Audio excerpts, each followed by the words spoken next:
business news on the program, starting in China, where since Sunday, border controls set up to protect the country from COVID-19 have mostly been lifted. Our business editor, Charles Pellegrin, is on set to tell us more. That's right, Allison. No more quarantine requirements for inbound travelers. Chinese travelers wanting to go abroad can now get new passports and new visa issued. So most of these obstacles have been lifted. On Sunday, tens of thousands of travelers flew in and out of mainland China. That was the date when those obstacles were lifted. Not a huge figure, that tens of thousands of travelers, as many airlines significantly reduced their flights to China in the last 3 years, and will take time to ramp them back up again and get back to those 2019 levels of travel, where over 670 million people crossed the border that year. Cathay Pacific, the Hong Kong airline, for instance, said it would more than double its flights to and from the mainland starting on January 14th. And it's important to note that while Chinese travelers now have fewer obstacles to leaving the country, well, foreign tourists are currently still not able to get travel visas to go to China and visit there. Nonetheless, there's a lot of optimism in the air about Chinese travelers going overseas again, especially from neighboring destinations like Thailand, for instance, whose tourism industries rely heavily on Chinese visitors.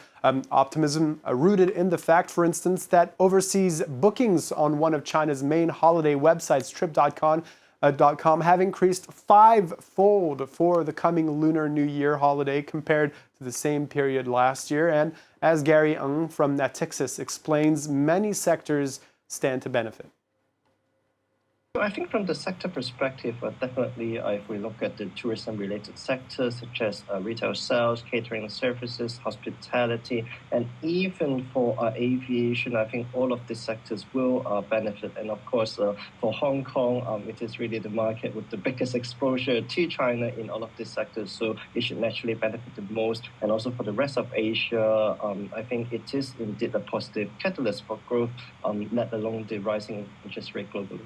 And another potential obstacle to this travel surge is also the testing requirements imposed by a number of countries on Chinese travelers because of concerns over the spike in infections in China right now and the potential for new variants to emerge. But countries like Thailand, as you see here, those are pictures of Chinese tourists arriving in Bangkok this Monday morning. Countries like Thailand are looking to boost their tourism revenue, and they've opted not to impose such conditions, even announcing this Monday morning that they were rescinding a policy announced at the weekend requiring visitors to show proof of COVID-19 vaccination on arrival.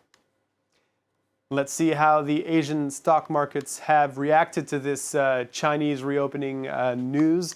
And the answer is positively. Hong Kong stands to benefit the most from the return of unrestricted travel from the mainland. As you can see, the Hang Seng there trading just under 2% this Monday. The Shanghai Composite up 0.5%. And the Caspian Seoul over 2.5%. And we're seeing a similar picture in Europe this Monday morning for the same reasons, although trading is flatter than what we're seeing in Asia. As you can see, the CAC 40 up just under 0.1%, the DAX in Frankfurt up over 1/3%, and the FTSE in London up over 0.15%. There are other concerns weighing on investors this week, though. Stephen Innes of SPI Asset Management telling France 24 earlier that he'll also be looking very closely at consumer price index figures, inflation figures released later in the week in the United States.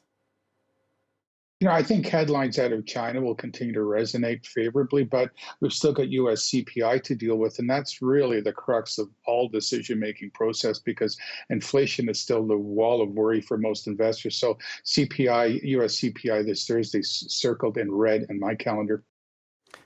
And let's finish by looking at some other stories making headlines in the business world. Tough times ahead for investment bank Goldman Sachs. Reports saying the company is looking to start cutting 3,200 jobs within days in a bid to cut costs. This represents around 6.5% of its workforce. It is one of the deepest cuts in the group's history. Goldman Sachs hired twice as much as the rest of the industry since the start of the pandemic. And if it's broke, well, you can fix it yourself. That's what tractor manufacturer John Deere is allowing its U.S. customers to do now after long negotiations with the American Farm Bureau Federation. This means U.S. farmers can now use their own independent repair options rather than relying on company-authorized parts and services suppliers. The move is part of a wider right-to-repair movement that also concerns the tech sector, for instance. And finally, French car manufacturer Renault is reportedly looking into building mass-market electric vehicles in India. The country's EV sector is expected to grow quickly. This is happening as negotiations between Renault and its partner Nissan are still ongoing about investing in an electric vehicle unit from the existing operations of that alliance. India has set a target of making EVs 30% of all car sales by 2030, Alice. All right, Charles, thank you very much for that roundup of the day's business news. That's our business editor, Charles Pellegrin.